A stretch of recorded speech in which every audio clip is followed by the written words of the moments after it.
bringing awareness to the epidemic of veteran suicide. And again, that number 22 is because they estimate 22 veterans killed themselves each day. I did hear the number maybe as low as 17 now, which is a step in the right direction, but that is 17 too many. So each day we've been talking about a topic that I feel could be beneficial to veterans and to people active military. And today I want to talk a little bit about something that seems fitting for this channel, which is exercise, fitness. I know a lot of people who leave the military. They've left over the years. Again, I live in Hampton Roads. We're like the military capital of the world.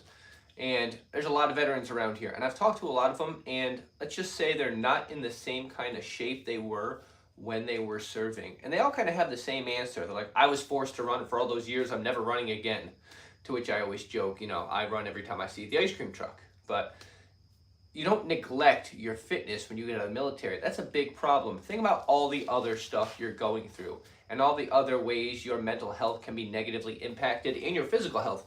But let's talk about mentally for a second here.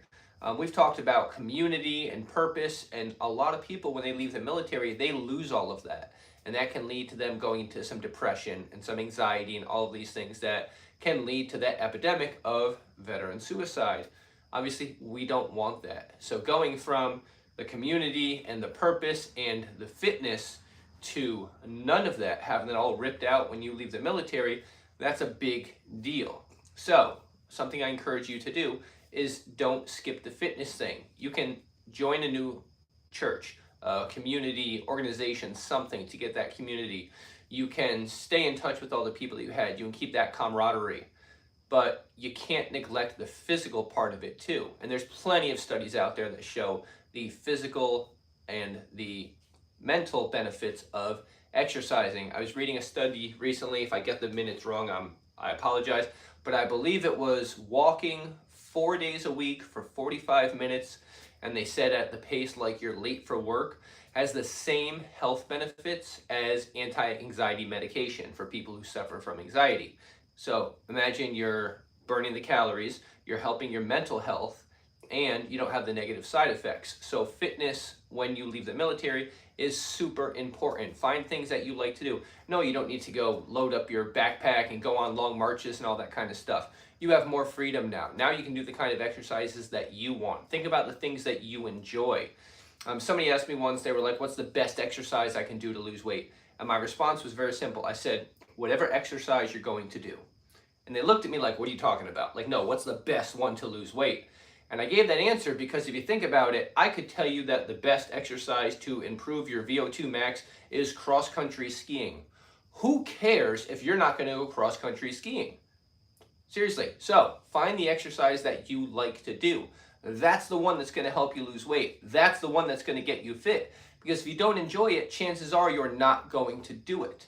So when you think about veterans leaving the military, there's a good chance they don't want to keep running. They've been running a lot. They've been running in boots. They've been uncomfortable. They don't want to do it anymore. All right, so find something else. Hey, somebody popped on trying to see comment from back here. Sciatica problems. How would you lose skinny fat? So I will tell you the biggest thing I've seen help with people with sciatica problems is actually stretching their hip flexors to loosen up everything around there. I've had some on and off issues with it. My brother's had some big issues with it. So the biggest stretch I like to do for that is, let's see if I can make sure I'm on camera here. Put your foot over like this and then lean into it this way, and you'll feel that strip all, that stretch through that strip all through your hip flexors. And you can actually kind of go down to like movements like this and do both sides. That's one exercise personally that has helped me a lot when I get the sciatica flare up. And then if you want to make it more intense, I'll actually go up near a wall, lay on my back, put one foot on the wall, and then put that foot over again. And then you can kind of adjust the pressure. So it's another fun way to do it. But sciatica is horrible. I know me personally, I'll be driving sometimes and I'll get that, it'll shoot all the way through from my hip all the way down to my knee. And it is horrible. With the belly, diet. And I don't even like using the word diet. Obviously, because people think diet, oh, food restriction, but it's more about what food you are consuming. Your diet is whatever you eat.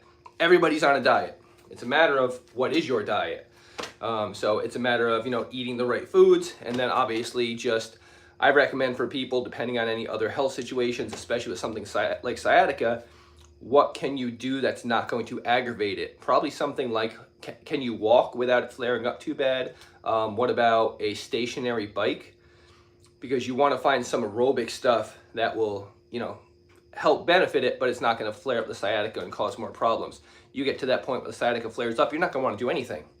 And obviously you can focus on upper body exercise whenever possible. And that is one big thing that a lot of people neglect, is they think, okay, if I want to burn fat, I need to run and use my big muscles. And yes, using big muscles burns more calories, but if using those certain muscles hurts and you can't do it, you don't use that as an excuse to not do anything. You change what you're doing. You find what works for you. I can't tell you how many people, they stop exercising because they're like, well, my knee hurts, so I can't exercise anymore. No, you can't do exercises that hurt your knee, but you can still do other exercises.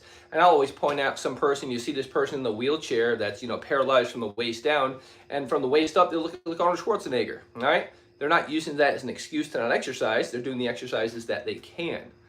How do we get, sciatica. I'm like, how did we get here? Yes, that is, I always feel bad for sciatica people. Like I said, the biggest thing for me personally, and a few people I've talked to, is loosening up all the muscles around there, the hip flexors, the hamstrings, but when it flares up, it is horrible. Have you ever done foam rolling? I'd ask that just to get all the knots and everything and make sure that's all nice and loose around there. Or if you have the stick, it's literally called the stick. It's that bar with the little like beads on it, and you can roll out with it. I have like 3 of those. There's different brands. There's the original, the stick, it's actually called, and the thing is amazing. But I'd roll out quads, abductors, adductors, hamstrings, calves, all of that stuff around there, and just try and keep things as loose as possible. That's all you can do. And then when it flares up, I'd get some ice on it. But certain things just stink, and sciatica is one of them. I will definitely agree with you on that one. It is horrible. So I was trying to think of where I was going before that. When people leave the military, I'd say probably 25% of the veterans I know, they leave on some type of disability. They do have some injuries from that time that they served. So they run into these similar situations. They're like, I jumped out of helicopters too many times. I busted my knees. I have back issues from doing this. Again, those are all real challenges. But you can't use this as an excuse to just stop exercising. Again, there's too many benefits from it. Physical, mental, you want to get into meditation and stuff like that, we go physical, mental, spiritual.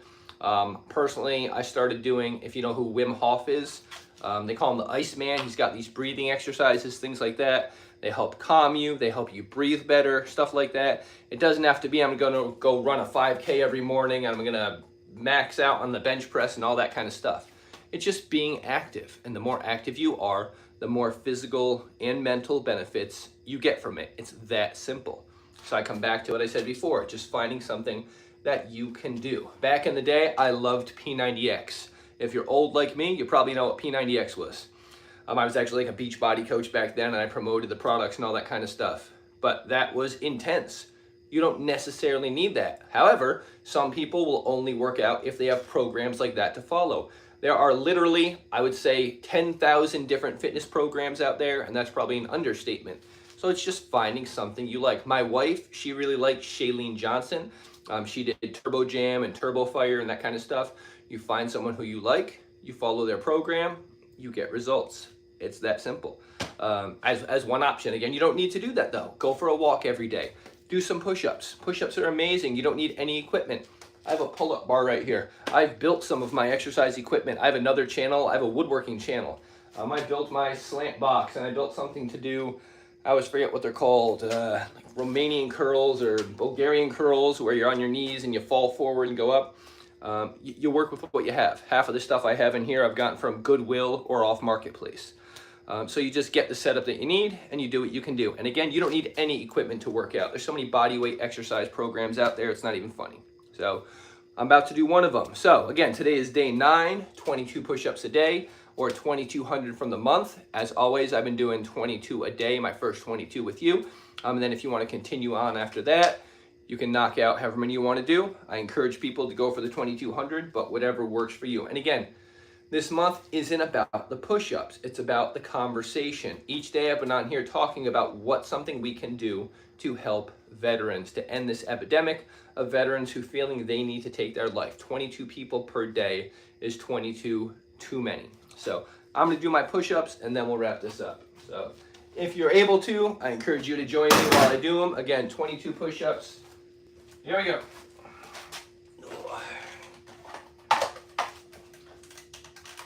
1, 2, 3, 4, 5, 6, 7, 8, 9, 10, 11, halfway there.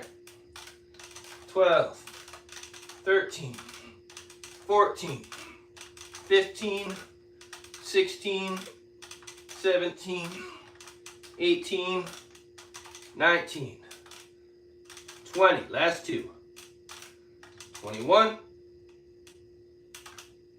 and 22. Whew. And again, one of those is for each of the people who has taken their life every day. 22 veterans each day who do it. It's a horrible thing.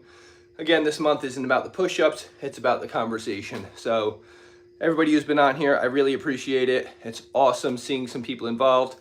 I hope you decide to take something with this. Maybe share this video with a veteran. Talk to them, encourage them, let them know they are appreciated. They have plenty to live for.